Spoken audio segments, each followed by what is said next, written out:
আল্লাহ পাক বলেন, দারাবাল্লাহু মাসালাল লিল্লাযীনা আমানু ইমরাতা ফিরআউন ইয ক্বালাত রাব্বি বিনি লি ইনদাকা বাইতান ফিল জান্নাহ ওয়া নাজ্জিনি মিন ফিরআউনা ওয়া আমালিহি ওয়া নাজ্জিনি মিনাল কওমিল যালিমিন। ফিরআউন যখন জানতে পারল আমার স্ত্রী আসিয়া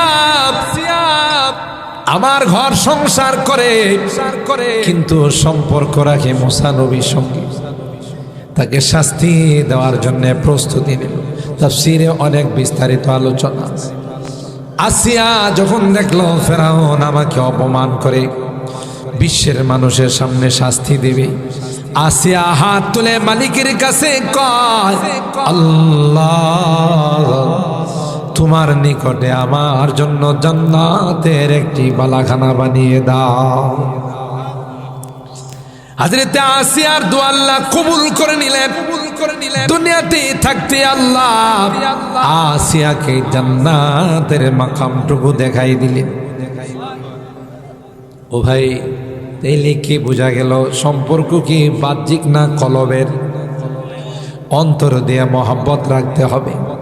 তাইলে আজকের এখানকার যে হাফেজে কোরআনগুলো আপনার ঘরে দুই লুকমা খাবার খেয়ে হাফেজ হলো, আলেম হবে, এদের দ্বারা যারা হাফেজ হবে, এদের দ্বারা যারা আলেম হবে, কিয়ামত পর্যন্ত যত তিলাওয়াত হবে, কিয়ামত পর্যন্ত যত ইবাদত বন্দেগী হবে, কিয়ামত পর্যন্ত যত জিকির আজকার হবে, আপনি দুই লোকমা খাবার খাওয়ায়া তাকে যে হাফেজ বানাইলেন, আলেম বানাইলেন, সবগুলোর সওয়াব আপনার রূহের মধ্যে পৌঁছতে থাকবে।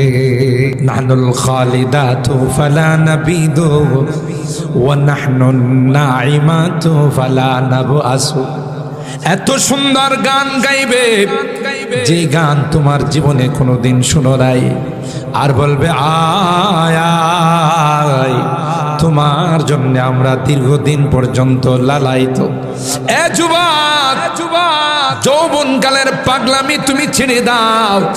যুবক, যৌবনকালের বিভিন্ন রকমের অশ্লীলতা ছেড়ে দাও।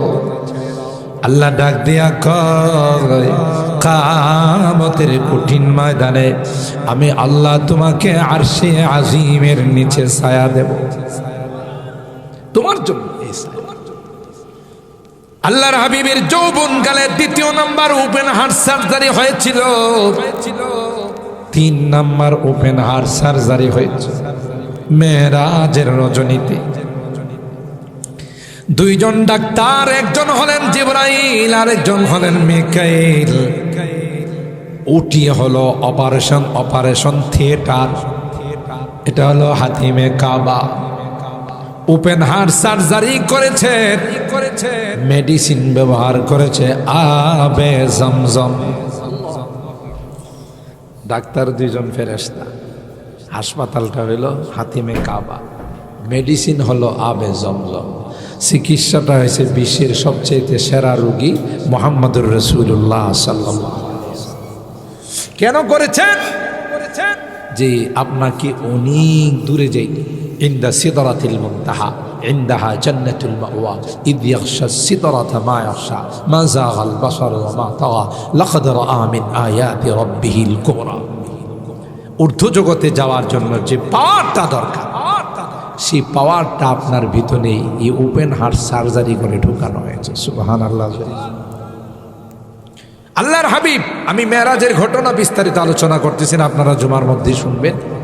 আল্লাহর হাবিব ওখান থেকে মিনাল মসজিদিল আকসা মিনাল মসজিদিল হারাম ইলাল মসজিদিল আকসা, বাইতুল্লাহ থেকে বাইতুল মুকাদ্দাস অল্প সময়ের মধ্যে উপস্থিত হয়ে দেখেন সমস্ত নবীরা ওখানে উপস্থিত। সুবহানাল্লাহ। রুহানি ভাবে আদম থেকে নিয়ে আল্লাহ তাআলা ঈসা রুহুল্লাহ পর্যন্ত সমস্ত নবীদেরকে ওখানে উপস্থিত করে রাখছেন।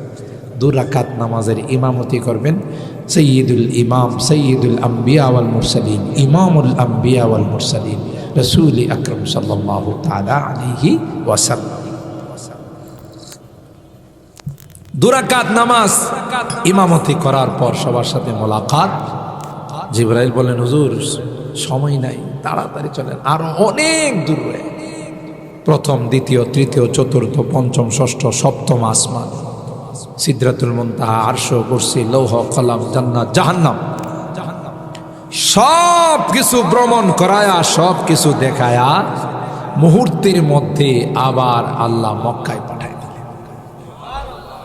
মুহূর্ত বললাম কোত্থেকে? লাইলান। এক নাম্বার তো আসরা। আসরা মানে হলো রাত্রির ভ্রমণ। তো রাত্রি ভ্রমণ তো সারা রাত্রি ভ্রমণ কে আসরা বলে? তো আমার নবীর মেরাজে সারা রাত্র নয়, সামান্য সময়। এই জন্য আল্লাহ এখানে লাগাইছেন যে লাইলাম মিনাল মসজিদিল হারাম, রাত্রির সামান্য কিছু অংশ। আল্লাহর হাবিব সব কিছু নিজ চোখে দেখে আসলেন। জাহান্নামের শাস্তি কেমন, জান্নাতের আরাম আয়েশ কেমন, যারা নেককার হবে তাদের সুযোগ সুবিধা কেমন, আর যারা গুনাহগার হবে, নাফরমান হবে, মদখুরের কি শাস্তি, জেনাখুরের কি শাস্তি, যারা চুগলখুর তাদের কি শাস্তি, সব কিছু কাকে দেখাইছেন? আল্লাহর হাবিবকে কে দেখাইছেন?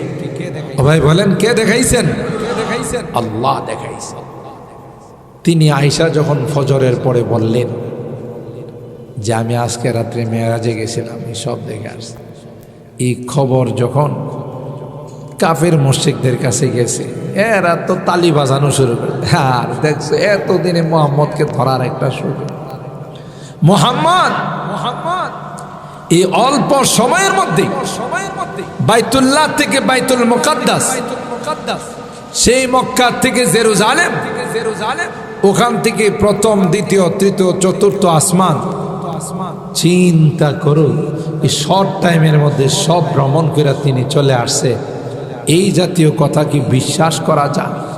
গেছে সবার আগে আবু বকর সিদ্দিক রাদিয়াল্লাহু তাআলা। কে আবু বকর? শুনছো তোমার নবী কি বলছে? কি বলছে? তোমার নবী বলে মেরাজ করে আইছে। এই অল্প সময়ের মধ্যে বাইতুল্লাহ থেকে বাইতুল মুকাদ্দাস, ওখান থেকে সব আসমান, আরশ, কুরসি, লৌহ, কলম, জান্নাত, জাহান্নাম সব দেখা এই শর্ট টাইমের মধ্যে আয়েশা করছে। বলো মুহাম্মদের এই কথা কি বিশ্বাস করা যায়?